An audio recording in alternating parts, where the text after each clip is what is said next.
ಜೀವಾಮೃತ ಈ ಥರ ನಿಧಾನಕ್ಕೆ ಹಾಕಬೇಕು. ಇಲ್ಲಾಂದರೆ ನಾವು ಒಂದೊಂದು ಬಕೆಟ್ ಇದ್ರೂ ಏನು ತೊಂದರೆ ಇಲ್ಲ, ನೀರು ಜೊತೆಗೆ ಎಲ್ಲನೂ ಮಿಕ್ಸ್ ಆಗೋಗುತ್ತೆ.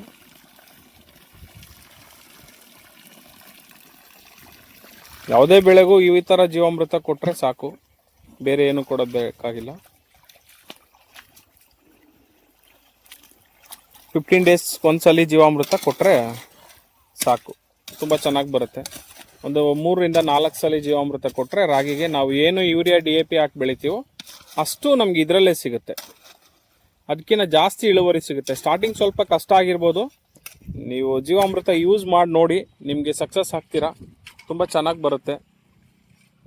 ಸ್ಟಾರ್ಟಿಂಗ್ ಸ್ವಲ್ಪ ಕಷ್ಟ ಅನ್ನಿಸ್ತತೆ, ಏನಪ್ಪ ಬೆಳಿಲಿಲ್ಲ, ಇಳುವರಿ ಬರಲಿಲ್ಲ ಅಂತ. ಆಮೇಲೆ ನೀವು ಮಾಡ್ತಾ ಮಾಡ್ತಾ ನಿಮಗೆ ಗೊತ್ತಾಗುತ್ತೆ. ನಾನು ಇವತ್ತು ಈ ಭಾಗದಲ್ಲಿ ಒಬ್ಬ ಮಾಡಿ ಏನಪ್ಪ ಇವನಿಗೆ ಈ ಥರ ಎಲ್ಲ ಮಾಡ್ತಿದ್ದಾನೆ ಅಂತ ಅನ್ನೋರು, ಇವತ್ತು ನಾನು ಒಬ್ಬ ಮಾಡಿ ಇಡೀ ಗ್ರಾಮನೇ ಕನ್ವರ್ಟ್ ಮಾಡಿದ್ದೀನಿ. ಎಲ್ಲರೂ ಪ್ರತಿಯೊಬ್ಬರೂ ಮಾಡ್ತಾಯಿದ್ದಾರೆ ಜೀವಾಮೃತನ.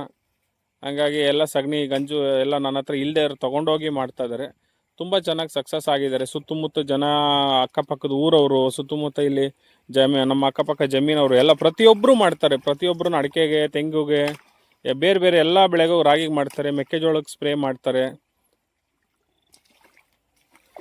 ನೀವು ಮಾಡಿ, ನ್ಯಾಚುರಲ್ ಫಾರ್ಮ್ ಮಾಡಿ, ಕೆಮಿಕಲ್ನ ಮುಕ್ತಿ ಮಾಡಬೇಕು ಅಂತ ನಾನು ಈ ವಿಡಿಯೋದಲ್ಲಿ ಕೇಳ್ಕೊತೀನಿ. ನಮಸ್ತೆ.